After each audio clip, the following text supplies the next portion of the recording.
uma nota promissória condenatória, né, para ele, sempre passando na cara dele, que ele estava devendo a ele, e ele sentia como se correntes estivessem arrastando ele para as labaredas profundas do inferno.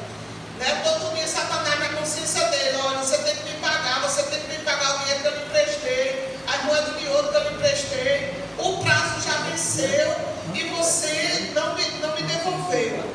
No meio de angústias e lágrimas, aquele homem falido e arrependido por ter vendido ali sua alma para o diabo, ele clamou pelo sangue de Jesus, que veio e, através do seu sacrifício, ele repeliu ali Satanás, né? E salvou aquele homem. Então, de manhã, o homem acordou, né? Molhado de suor, agoniado, e ele tomou uma decisão, se ajoelhou e pediu em nome de Jesus a força para ele nunca mais se endividar. Então, tinha sido tudo um sonho. E aquele homem louvou a Deus por ter sido apenas um sonho. Mas ele tomou a decisão naquele dia de nunca mais se endividar. E o final para aquele homem foi feliz. Amém?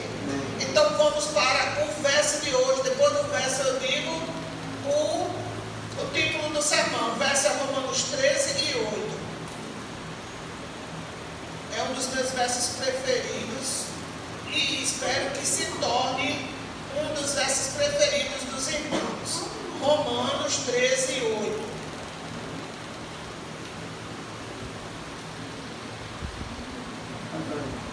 Queres achar?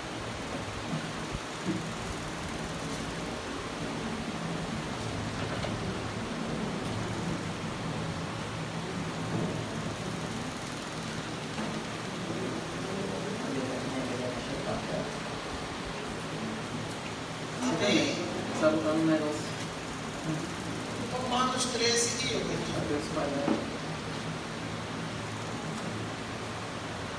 Todos se encontraram? Vamos ler? Vamos orar mais uma vez? Santíssimo Deus, Pai amado, que honra, que privilégio para nós é ter a Tua palavra aberta. Quantas orientações maravilhosas, Senhor, nós temos na Tua palavra.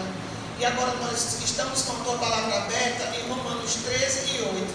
O Senhor inspirou o apóstolo Paulo a nos dar essa ordem, a nos dar essa orientação.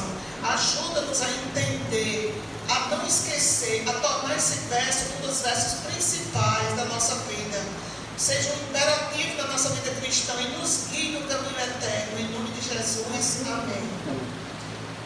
Romanos 13, 8 nos diz: a ninguém fiqueis devendo coisa alguma, exceto o amor com que vos ameis uns aos outros. Pois quem ama o próximo tem cumprido a lei. Amém, irmãos? A ninguém fiqueis devendo coisa alguma, exceto o amor que vocês têm de uns para com os outros. Porque quem ama o próximo tem cumprido toda a lei. Então, irmãos, em Provérbios 22 e 7, é o segundo verso, saímos do Novo Testamento, voltamos aqui para o Antigo, Provérbios 22, 7, o que tem lá? Agora Salomão, o grande rei Salomão, o homem mais sábio que já houve na terra, Provérbios 22, 7.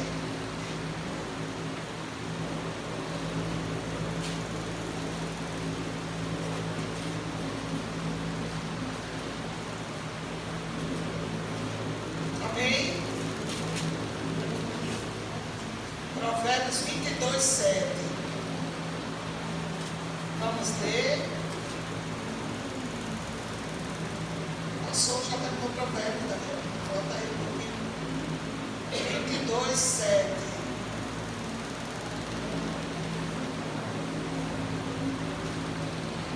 Ajude, vai encontrar.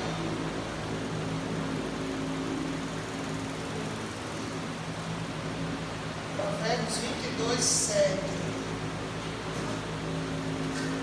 O 6 é aquele que sempre em pregações sobre as crianças é pregado, né? Ensina a criança no caminho que deve andar, mesmo quando for velho não se desviará dele. É o 6. Mas o 7 é: o rico domina sobre o pobre, nesse mundo de injustiças e pecado. E o que toma emprestado é servo do que empresta. Olha aí, irmãos. O que toma emprestado é servo do que empresta. E como foi relembrado, acho que foi Eduardo que relembrou. Foi aqui, meu Deus, ou foi no culto do Zoom. Alguém lembrou desse versículo de que Deus disse aos israelitas que o povo de Deus, ele sempre emprestaria aos outros povos, mas jamais tomaria emprestado. Não foi hoje não, né? Que foi dito aqui, foi no culto do Zoom.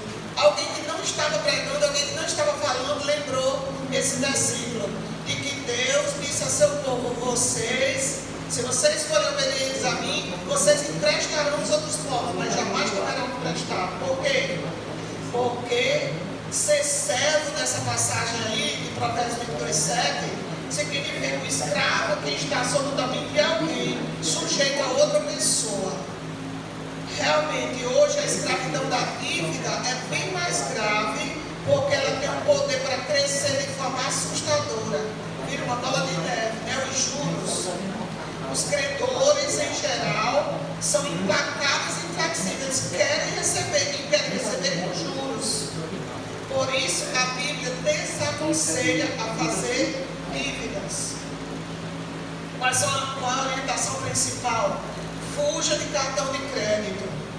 Mas se você possuir algum, evite parcelar dívida de cartão. Esse é o pote de ouro de Satanás. Pois, em geral, transforma a vida das famílias em um verdadeiro inferno. O maior motivo pelo qual os casais se separam, na verdade, não é traição, é a questão do financeiro. São dívidas, são desequilíbrios financeiros que fazem a maior parte dos casais se separarem. Olha o que Ellen White nos diz no livro O Lar Adventista. Muitíssimos não se têm educado a si mesmos o bastante para manter suas despesas no limite de seus rendimentos. Não aprendem a ajustar-se às circunstâncias e tornam a tomar empréstimos, sobrecarregando-se de débitos e, consequentemente, ficam desencorajados e descoroçoados. Aí eu fui procurar qual é o significado de descoroçoados, que é uma palavra de museu, né? Uma palavra arcaica, antiquada, obsoleta. Não se diz mais hoje. Ficar descoroçoado quer dizer acovardado, intimidado, amordaçado, assustado, desiludido. Quanto mais dívidas o cidadão tem, mais ele fica nessa situação. Em qualquer circunstância, ele fica assim. Vimos um caso clássico da moto ou do carro que não está com os documentos em dia.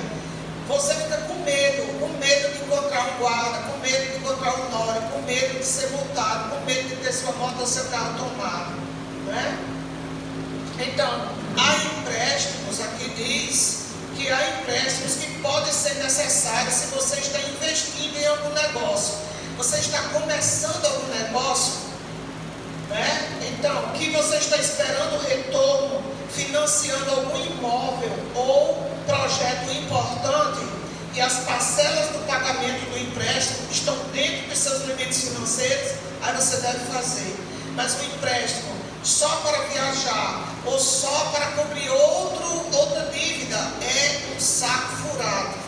Aqui está dizendo que é uma furada. Não entre nessa de fazer um empréstimo para cobrir dívidas. O empréstimo deve ser feito em casos especiais quando você está investindo em algo que vai ter retorno. E as Escrituras lembram que o compromisso com Deus deve estar em primeiro lugar.